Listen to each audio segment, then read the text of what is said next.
আমরা শহরবাসীরা যাত্রী পরিবহন এবং পণ্য পরিবহন নিয়ে নানা সময় নানা রকম অভাব অভিযোগ করে থাকি, কিন্তু আমরা কখনো ভেবেও দেখি না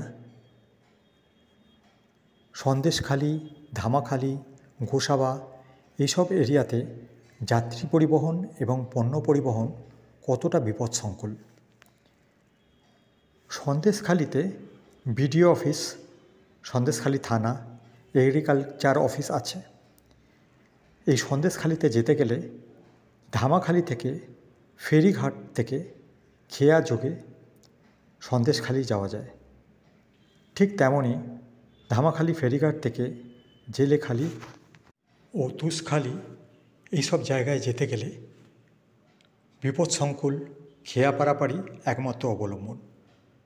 অপরদিকে ধামাখালি থেকে ভান্ডারখালি, তুষখালি ও মণিপুর এইসব এরিয়াতে খেয়া যুগে একমাত্র অবলম্বন পণ্য পরিবহনের ক্ষেত্রে।